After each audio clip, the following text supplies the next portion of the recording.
दिव्या, मेरी शादी को 1 ही महीना हुआ था। मेरे पति मुझे बहुत प्यार करते थे, लेकिन अपनी माँ की हर बात उनके लिए पत्थर की लकीर हुआ करती थी। एक दिन मैं सुबह उठने में लेट हो गई। मेरी सास मेरे पति यानी अपने बेटे से बोलती है, क्या बात बेटा, बहू अब तक सो रही है, चाय नाश्ता नहीं बनाना है क्या? मेरे पति का नाम राहुल। बोले कि माँ, दिव्या के सर में रात भर दर्द रहा है और अभी अभी सोई है। उसकी तबीयत कल दिन से खराब है। आज नाश्ता आप ही बना लो। मेरी सास रंजना जी बोली, हाँ बहू के सर में दर्द है और अब पता नहीं क्या क्या बताएंगे। मैं और तुम्हारे पापा ने सुबह की चाय तो पी ली है, अब क्या बहू के लिए भी मैं ही बनाऊं? दिव्या की आंख खुल जाती है और वह सारी बातें सुन लेती है। फिर मैं अपने और राहुल के लिए सुबह की चाय बना देती हूँ। मुझे बहुत बुरा लगता है, मायके की बहुत याद आती है, लेकिन मैं अपना घर समझकर सब भूल जाती हूँ। फिर दोपहर का खाना मुझसे नहीं बन पाता। मेरी सास रंजना जी ताना मारते रहती हैं और सुनाते रहती है, बहू के आने पर भी घर का कार्य मुझे ही करना पड़ रहा है। माँ जी मेरे पति राहुल को बोलती हैं कि राहुल बेटा, दिव्या को उसके मायके छोड़ आना, उसे अपने मायके की याद आती होगी, उसकी तबीयत भी सही नहीं है, इसका ध्यान भी रख लेंगे। मुझसे ना हो पाएगा अकेले में इतना काम, और दिव्या का ख्याल कौन रखेगा? फिर यह बात रंजना जी मेरी सास इतने मीठे स्वर में बोलती है कि सामने वाले को पता भी ना चले कि उनके मन में चल क्या रहा है। और ऐसा ही मेरे साथ हुआ। मुझे कुछ समझ नहीं आया। मैंने सोचा मेरी सास तो अच्छी है, मेरा इतना ख्याल रख रही है और मेरे मायके में मुझे भेज रही है, लेकिन मन में एक बात चल रही थी कि मेरी तबीयत सही नहीं है, इसलिए मुझे वहाँ भी नहीं जाना चाहिए। जब ठीक हो जाऊंगी तब चली जाऊंगी। लेकिन मेरी सास तो अपने बात पर अटल रहने वाली है। बहू का ख्याल उसके मायके से बेहतर कोई नहीं रख सकता। मेरे पति भी उनकी हर बात मानते हैं। मेरे मायके मुझे छोड़ आते हैं। मेरे मायके मेरी माँ भाई भाभी होते हैं, वही मेरा इलाज करते हैं। मुझे माइग्रेन की समस्या आती है। जब मैं कुछ दिन बाद ठीक हो गई, मेरी सास ने फोन किया, दिव्या बेटा घर आ जाओ, मैं राहुल को भेज देती हूँ लेने, तुम्हारे बिना मन नहीं लगता है। राहुल मुझे ले आते हैं।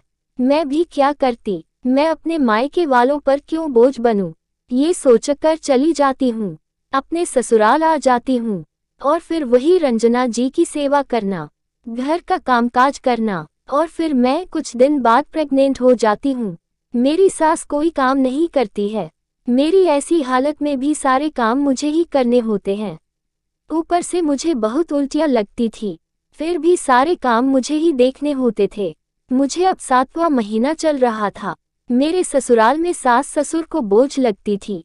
अब मेरे ससुराल वाले मुझे मेरे मायके को भेजना चाहते हैं, जबकि मेरे पति मेरे ऐसे टाइम में साथ रहना चाहते थे। लेकिन मेरी सास तो उसकी माँ है कि बेटा, बहू को अब आराम की जरूरत है और मैं यहाँ अकेली कैसे इसे संभालूंगी, तुम इसे उसके मायके छोड़ आओ, बच्चा होने के बाद जब कुछ बड़ा हो जाए तब लाना। मैंने जब ये सुना मेरा मन गुस्से से उछल पड़ा। मन ही मन बहुत गुस्सा आ रहा था। मैं नहीं जाना चाहती थी। अब मेरे मन में मेरी सास के लिए इज्जत खत्म हो चुकी थी। जब मुझे उनकी जरूरत पड़ती, वह मुझे मेरे घर छोड़ देते हैं। मैंने अपने पति से मना कर दिया, लेकिन वे बोले कि माँ अकेली यह सब नहीं कर पाएंगी और तुम्हारे घर पर तुम्हारे माँ और भाई भाभी भी है। अब मैं उनकी बात सुनकर सहम सी गई थी। मेरे मन में इतने सवाल चल रहे होते हैं, क्या मेरा इस घर में कोई अस्तित्व नहीं है? मैं इस घर की सदस्य हूँ या नहीं? मुझे अब ससुराल की तरफ से बहुत ईर्ष्या सी होने लगी थी। मैं बहुत उदास सी थी। क्या लड़की का घर ससुराल नहीं और नहीं मायका, जिसे वह अपना घर कह सके? मेरा मन उदास था। तभी मेरे पति आ जाते हैं कि चलो तैयार हो जाओ, तुम्हारे मायके छोड़ आता हूँ। मैं भी चुपचाप तैयार हो जाती हूँ। मेरा पति मेरे घर मायके आ जाते हैं और मुझे छोड़कर चले जाते। अब कुछ दिन बाद अचानक से मेरी तबीयत बहुत खराब रहती है। एक दिन ज्यादा ही खराब हो गई। मेरी माँ भाई भाभी मुझे डॉक्टर के यहाँ ले गए। अब मुझे डॉक्टर ने 1-2 दिन का टाइम दिया था, फिर अगली शाम को मेरी तबीयत इतनी खराब हो जाती है, मुझे बहुत दर्द हो रहा है। फिर मेरी भाभी और माँ मुझे डॉक्टर के पास ले जाते हैं। अब मुझे एक प्यारा सा लड़का होता है। बहुत खुश होती हूँ, लेकिन मायके में हूँ सोचकर फिर मन दुखी हो जाता है और अपने बच्चों में खेलने और बच्चों में खो जाती हूँ। मेरा लड़का अब 6 महीने का हो गया था। आज मेरी सास का फोन आता है, राहुल तुम्हें लेने आ रहा है। मैंने कहा माँ जी कुछ दिन और रह लेती, और मुन्ना भी चलना नहीं सीखा। नहीं बेटा, बहुत दिन हो गए हैं, तब तक तुम वहाँ रहोगी, घर आ जाओ और लोग क्या बोलेंगे। लड़का हो गया और बहू घर भी ना आए। फिर राहुल मुझे लेने आ जाते हैं। मैं घर आ गई। मेरे घर आते ही घर देखा कि बुरी हालत हो रखी है। किचन बर्तनों से भरी पड़ी है, जैसे 2 दिन से काम वाली नहीं आई हो। घर सारा बिखरा पड़ा। मुझे मेरी सास बोली कि मुन्ने को सुला दो और घर का काम निपटा दो, साफ सफाई कर ले। अब तक मैंने संभाला है, अब घर तुम संभालो। कुछ दिन तक ऐसा ही चला रहा। अब मेरे मन में मेरी सास के लिए कोई भी इज्जत ना रही। बस नॉर्मल हाँ ना में बात होती थी और मेरी सास को कोई फर्क भी नहीं पड़ता है। एक दिन मैं बाजार गई और वहाँ स्कूटी से मेरा एक्सीडेंट हो जाता है। मेरी टांग में प्लास्टर चढ़ जाता है और भी जगह मुझे चोट आई है। अब फिर मेरी सास मेरी देखभाल और खर्चे से बचती है। इस बार मेरे घर वाले मेंटली तैयार थे कि दिव्या को घर आना है।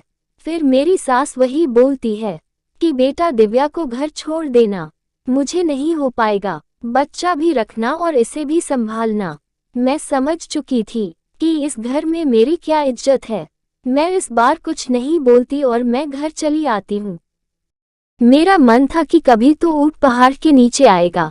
जब जब मुझे वहां से प्यार, आदर, सम्मान, अपना मन मिलना चाहिए था, तब तक मुझे मेरे मायके भेज दिया गया। अब मेरा इलाज का खर्चा मेरा भाई उठा रहे थे और इस खर्च में 50,000 रुपए का खर्चा आता है। अब मुझे पूरा 1 महीना हो गया वहां रहते मेरी दवाई चल रही थी। डॉक्टर ने मुझे बोल दिया था कि अब तुम आराम से चल फिर सकती हो। और फिर मुझे मेरे ससुराल जाना था और मैं चली जाती हूँ। वहीं रोज काम करना, बच्चा संभालना चलता रहता है। मेरा व्यवहार अब पूरा बदल चुका था। मेरे पति से भी संबंध कुछ ज्यादा अच्छे नहीं थे, क्योंकि मनमुटाव इतने दिन से चल रहा था, थोड़ा थोड़ा बढ़ता चला गया। मैंने सोच रखा था कि अब ऐसा कुछ हुआ तो मैं हमेशा के लिए घर चली जाऊंगी। अब मेरी सास को कहीं जाना था। दिव्या जी मुझे अपनी सहेलियों के साथ फार्म हाउस जाना है, वहाँ हम सब एंजॉय करेंगे। हमारे लिए कुछ अच्छा सा खाने के लिए बना दो। ठीक है माँ जी, मैं उनके लिए खाना बना देती हूँ, ले जाने के लिए भी पैक कर देती हूँ। सब चले जाते हैं। वो सब फार्म हाउस पर किटी पार्टी का एंजॉय करती है।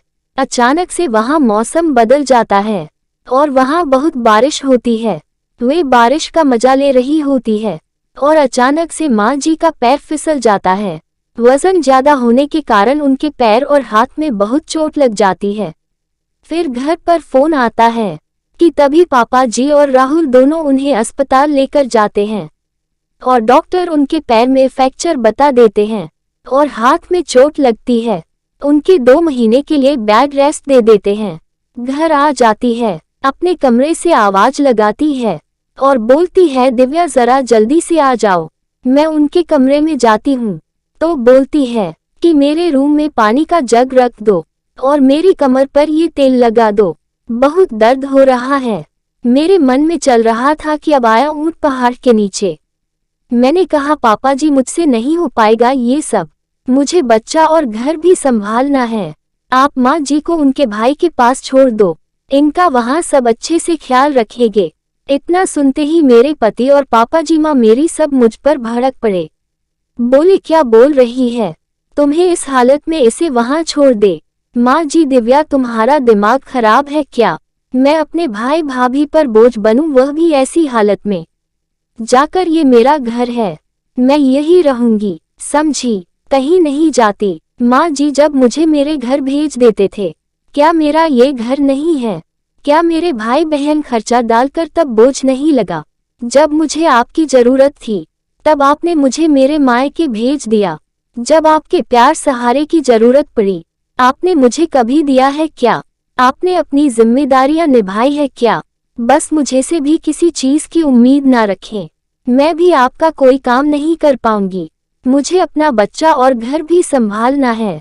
अब मेरे ससुर जी बोलते हैं, ये तो रंजना की सही बात है, जैसी करनी वैसी भरनी। चलो मैं तुम्हारे लिए एक नर्स का इंतजाम करता हूँ, जो 24 घंटे तुम्हारे पास ही रहेगी। तुम्हें जो जरूरत होगी वह मिलेगी। अब रंजना जी, मेरी सास को एहसास हो रहा था कि मैंने कितना गलत किया। मेरी सास मुझसे माफी मांगती है, लेकिन मेरा मन बहुत बदल चुका था। मेरे मन में उनके लिए कोई दया भाव नहीं रहा। मैंने उन्हें माफ तो कह दिया, लेकिन मेरा मन नहीं बदला। बस हमारा ऐसा ही रिश्ता रहा, जैसे कोई करेगा वैसे ही भरेगा। दोस्तों, क्या रंजना ने सही किया? कमेंट करके जरूर बताना। आपको मेरी वीडियो कैसी लगी? लाइक, शेयर, सब्सक्राइब जरूर करें। मिलते हैं अगली नई वीडियो स्टोरी के साथ। धन्यवाद।